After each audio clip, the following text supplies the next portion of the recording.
Welcome to Cityline once again. I'm Jeff Leaders, sitting in for Amanda Westbrook.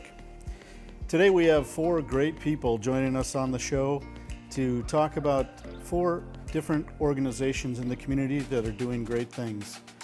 We'll be joined by Dr. Priscilla Lisich from Safe Streets, Monique Simkova from the Hilltop Artists, and Kwabi Amwa-Forson about the Peace Bus. But joining us now for our first segment is Don Meyer, Port of Tacoma Commission President, and welcome, Don. Well, thank you, Jeff. Thank you very much. Pleasure to be here. It's good to have you. The Port of Tacoma, with its location on Commencement Bay, is a very visible part of the city. It's fun to watch the ships make their way in and out of the port and see the large cranes lift the containers, and yet many of us may not completely understand what a port does. Can you give us a brief overview of what the Port of Tacoma does? Be happy to do that. As a commissioner, I'm one of five commissioners, and we serve as the board of directors. We're elected by the voters of Pierce County. So that's the basic governance structure. We hire an executive director who's responsible for the professional staff. The Port of Tacoma itself has a huge economic impact, as you mentioned, in terms of the cranes that you see on the skyline. 42,000 jobs can be related to our activity down there. $3 billion in terms of economic impact, in terms of payroll and those sorts of financial impacts. And I think basically in terms of our overall book of business, we actually are rated as the fifth largest container gateway in the United States when you combine us with the Port of Seattle. So that's a huge, important, not just for Pierce County citizens, but also beyond.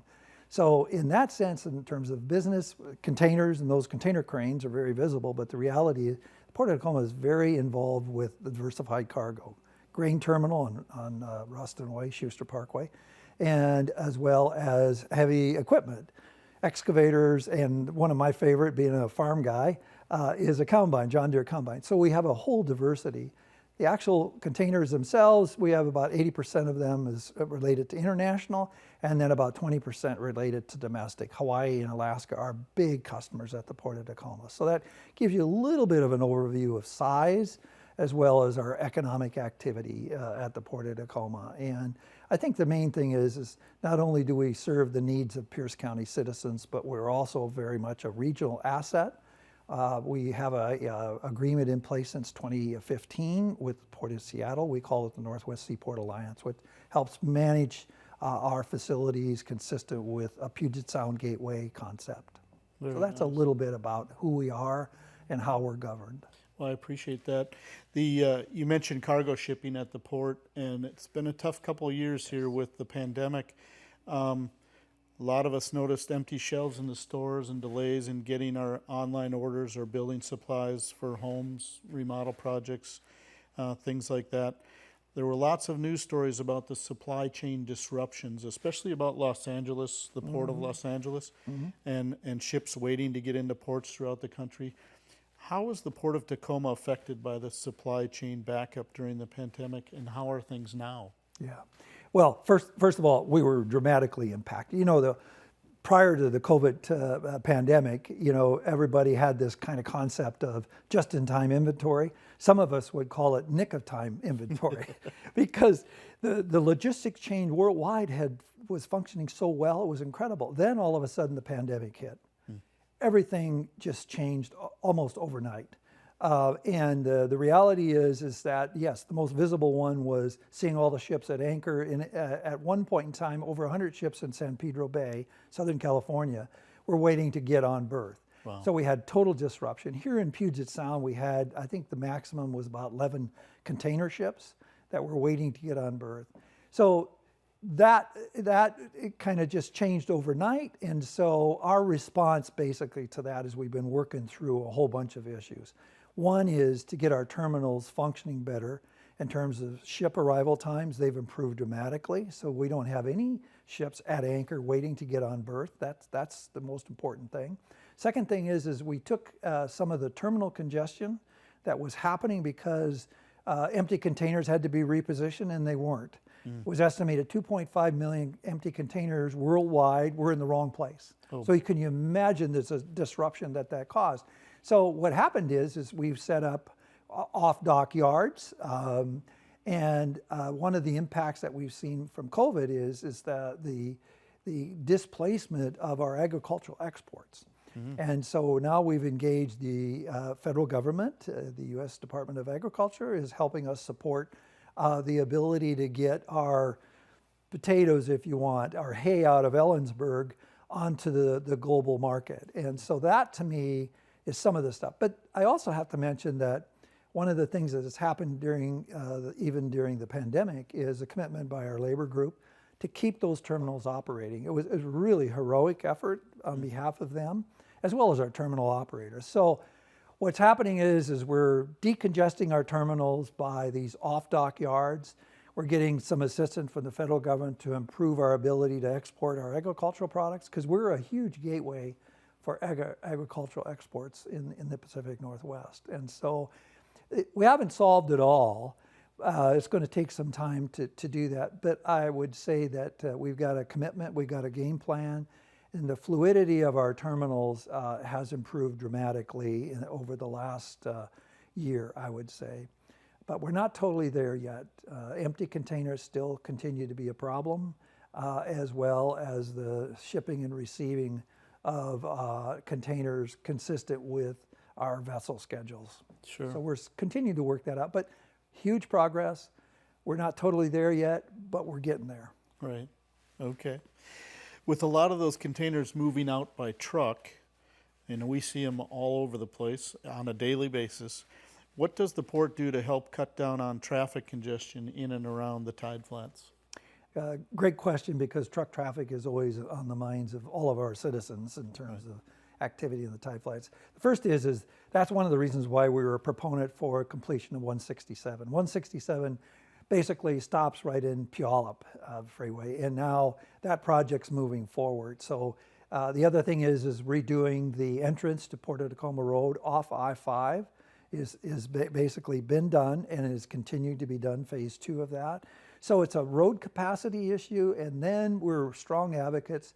We got a planning study underway currently to improve the flow of traffic in and out of the Tideflats. Fundamentally important. It isn't just for the Port of Tacoma, but it's for all the businesses in Tideflats. So we're hoping that, one of the disconnects that's happened is 11th Street has been severed, and the viaduct on 11th Street across one of the terminals in the Port of Tacoma has been brought down. So we're looking at the bridges over the Puyallup River in terms of expanding that capability. But I think what's important is that the impact of trucks has a lot to do with air quality in our community, and we've got a clean truck program that we've been implementing on. So it's a whole variety of things: road capacity, capability of minimizing the air impact of what we call dirty trucks. So it's a whole host of things that we're working on. If we want to grow, we've got to pay attention to those impacts, and we are. Sure. Well, I know most residents respect the commerce that's being created by the port, and the truck traffic is just part of it, and Yes. so Yes. appreciate that. So climate change and disaster preparedness and environmental stewardship are critical areas that both business and governments must address these days. How does the port work to curb the environmental effects of port operations and plan for the future? Jeff, I think we typically think of environmental impacts. Maybe I should back up.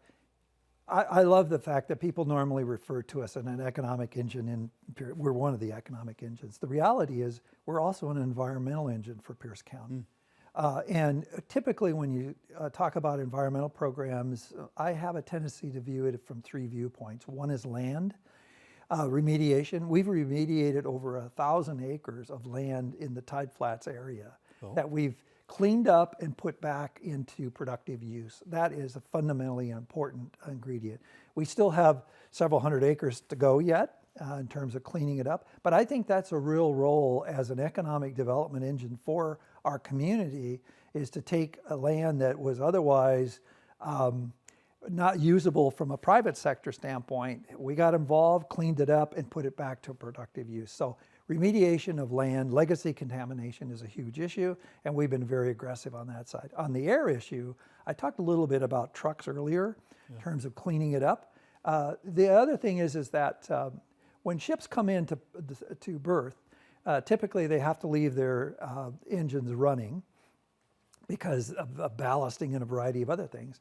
We're working on the idea that when a ship comes in, ties up, it shuts its engine off and it plugs in to the electrical unit sitting on the dock. Oh. Tote is one of our customers. They were the first one in the Pacific Northwest to actually do that from a commercial standpoint. And we're also implementing that, and our goal is to implement that on all of our terminals. We have as a goal, we've subscribed to the Paris Accord, so we want to be carbon emission free, and so that to me is really important, as well as some of our container handling equipment we're electrifying. So driving carbon out of our routine activity is important. But the best story is water and habitat and the environmental, what we're trying to do for fish habitat. You can drive down in the Port of Tacoma and you'll see on 509 in the intersection of Alexandria a project. We call it Wapato Creek, where we took a creek that was essentially in a ditch and put meandering capability and fish habitat in it. We've got several hundred acres that we've devoted to habitat improvements. And I'm hoping that we can add another 60 acres as we look at dredging the Blair Waterway to deepen it for the larger vessels and create a nearshore habitat area along Marine View Drive. Nice. Is the next objective we have. So I think that when I think about environmental, the land, the air, and the water are absolutely fundamental criteria that we're focused on, and we're hoping to continue to make major headway in all three areas. Great. Well, we're under a minute left, so I've just wanted to ask you a final question about how do ports stay connected? How do you stay connected with the port involved in the community? This is the one area in terms of our strategic planning was community connections. I will encourage people, we got free boat tours, we have bus tours, we have boat tours on August 28th. Please look up Port of Tacoma and Google it, and you'll have a free tour on a large boat on August 28th. So that's how you connect. I mean, it's all the way from being responsive to service clubs as well as basically going to farmers markets and being in the community. That's fundamentally strategically important to the commission. Well, thanks, Don. Don Meyer, the president of the Port of Tacoma Commission. Thanks for joining us today here on Cityline. Thank you, Jeff. And we'll be back with Dr. Priscilla Lisich from Safe Streets. Stay with us.